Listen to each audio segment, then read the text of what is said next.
Okay, so there you are. I'd like us to listen to the story of the young lady who has a story to tell us about her brother who, according to her, offered himself and eventually died in the process.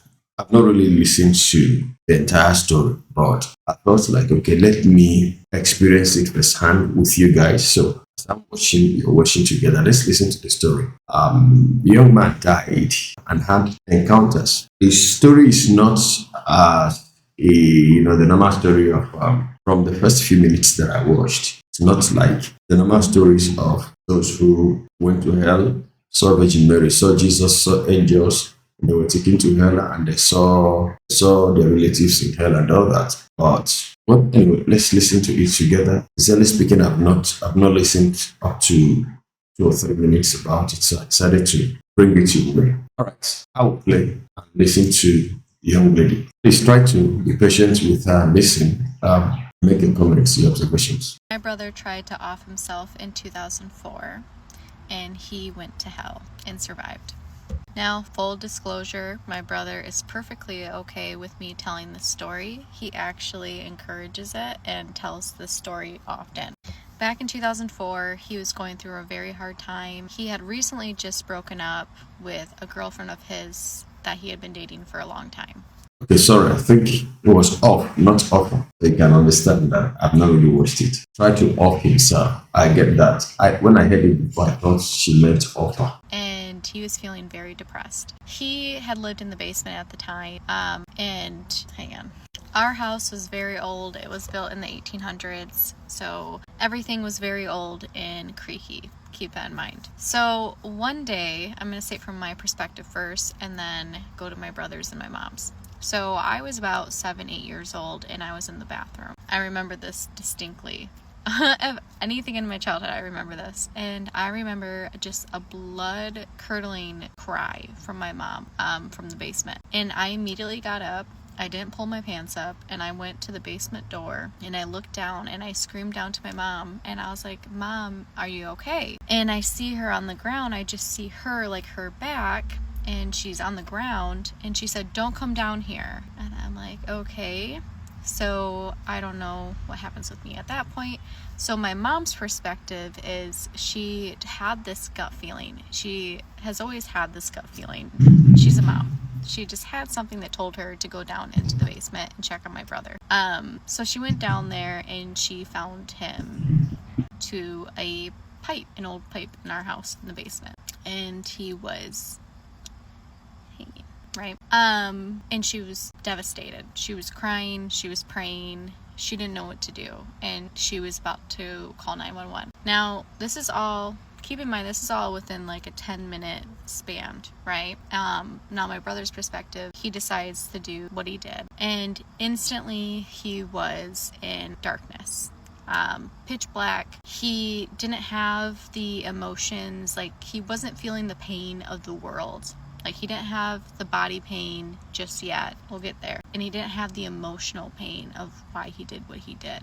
I'm going to draw a picture. So he is now getting not only mentally attacked, he's getting physically attacked.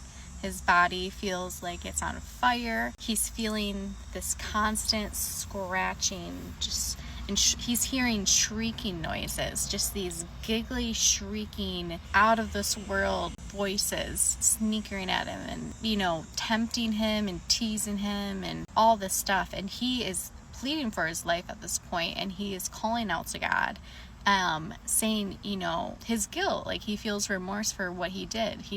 Sorry, no, we've got to discuss this. Now, this reminded me of the discussion I had with somebody who was also going through a lot. It tells you that suicide is not actually an option. It's not an option because when you think that that will alleviate the pains, unfortunately, when the person has gone too far, then he or she realizes that actually the beginning of pain. That is the essence of the presence of God in our lives, that no matter how much we go through, Bible tells us about the spring of our joy welling up into eternal life, right? And that the joy of the Lord becomes our strength. The world is a very difficult place, right?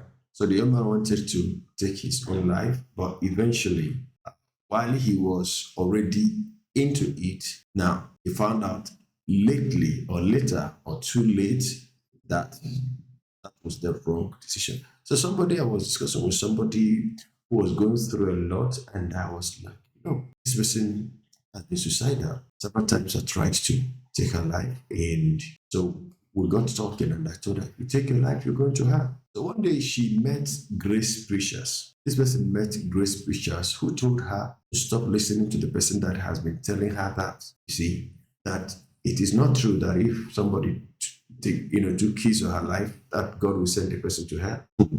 See, this thing became a tough, tough, tough thing between me and this wonderful, beloved, two kid sister of mine that she became so angry with me that and accused me of trying to mislead her, that I've been lying to her, I've been frightening her, that this was something she should have done and gotten over with. I was like, just hold on, because I was actually in the rain that day. In fact, I was shocked. So it is very important you know the people you listen to. Okay, let's continue with the story. Need to do that. He acted on his emotions, and he's pleading to God. He's saying, I didn't mean to do this, da da da da, like, please save me, da da da da. And all of a sudden he feels this, and I know y'all are going to comment on how I say that, and then he sees or hears this loud voice that you could not deny echo through his mind. I guess it's all he could hear. And essentially what happened was God was disappointed in him, and he said, "Why did you do this, Brandon? This was not my plan for you. I had things in your life that I wanted you to accomplish." And my brother was just apologizing and crying out to him and saying, I didn't mean to do this, and I'm so sorry.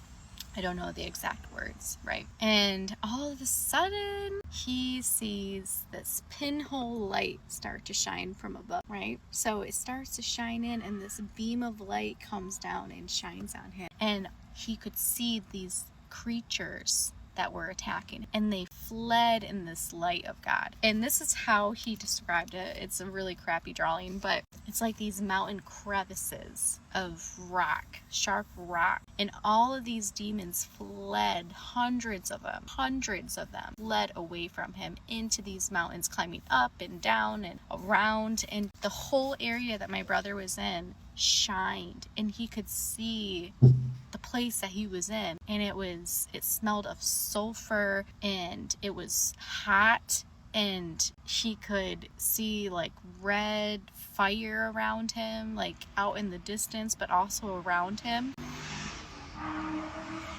Sorry.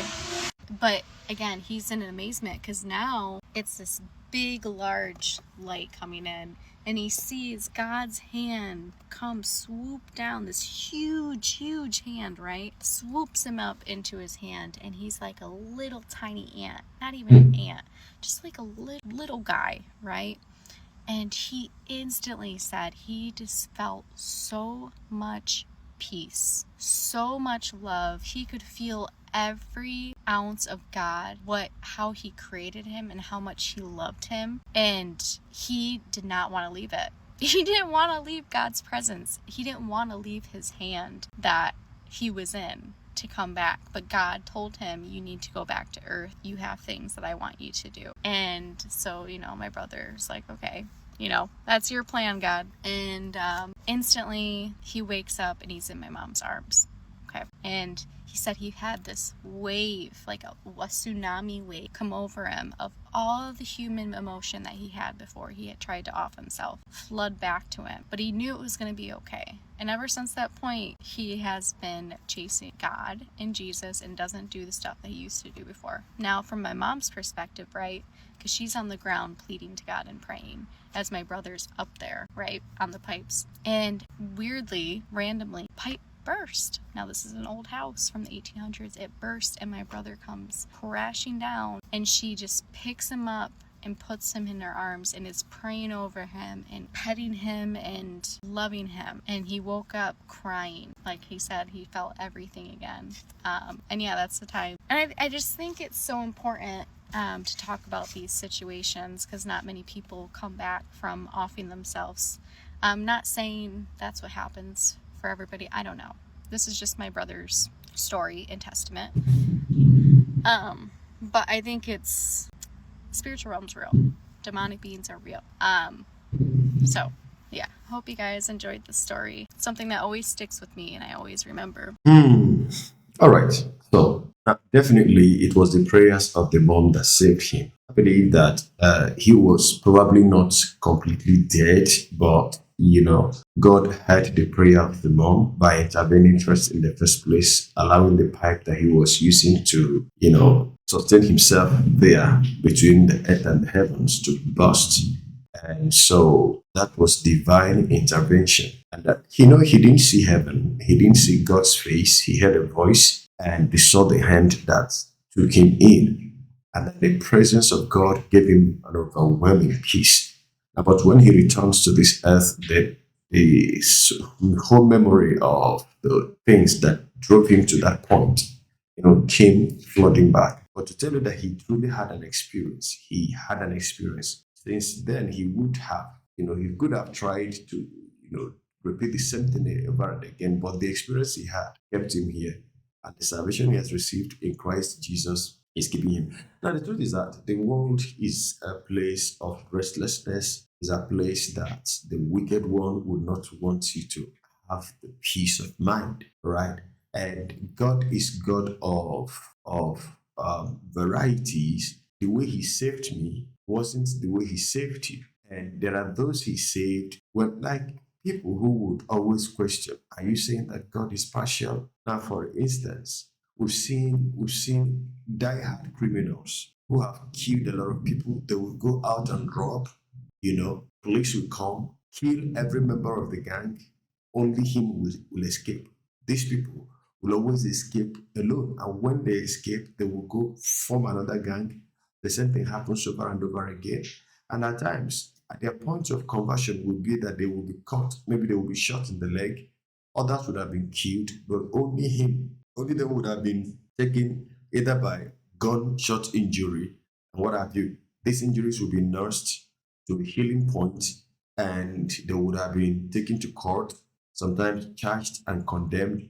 And just one way or the other, miraculously, God brings them out to begin to talk about it. Somebody would ask, why is God partial? My understanding about God is that God is a king, and this king does what pleases him. The Bible tells us that where the word of the king is, there is power, and nobody asks him, what doest thou? You may not be appraised with happenings around monarchy. The monarchical authority, in those days, by far outweighs what you have today as maybe your presidents and what have you. In those days, if a king looks at somebody and was like, I don't like this person's face, kill him, the person will be killed, right? So now use that if it is evil, it is bad. But use that to understand. Understand the God that made the heavens and the earth. He's not vindictive, he's not wicked, but he has the right to do what he pleases. And of course, everyone has appointments with destiny. He gives the destiny. Look at yourself. Look at yourself. And so at times when we become very successful, we forget that it is God. So you may arrogate everything to your wisdom, your ability to maneuver your ways and come to a certain point that you can look at yourself and beat your chest that you've been successful. But before you do that, remember a certain king Nebuchadnezzar, whom God elevated, God raised him, and God exalted him, and God established his throne above every other throne on earth. And one of the days he was observing his kingdom and was like, who else has done this? If not the power of his might. And that was the day he had a voice. And before too long, he was driven into the bush.